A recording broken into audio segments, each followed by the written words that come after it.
Hey there everyone, in today's video I'm going to show you how to disconnect your Instagram from your Facebook and your Facebook from your Instagram.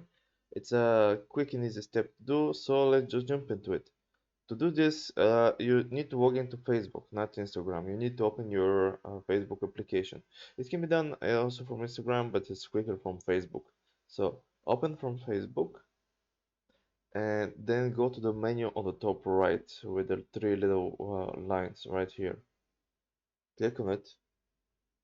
Then click on the settings right here. Once you've done that, scroll to the very bottom. And right here on Account Center, click it.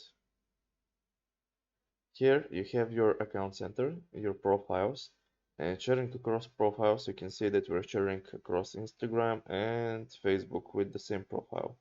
So click on Accounts, and where it says Instagram on your profile, click Remove. Click Continue, and click Remove Dr. How, or whatever your name is. And that's how you do it. Now we don't have Dr. How anymore logged in our Facebook, and it's no longer connected on our Instagram, which is great. So that's how you do it. Hope this helped you. I hope it did. If it did, leave a like and subscribe, and see you next time.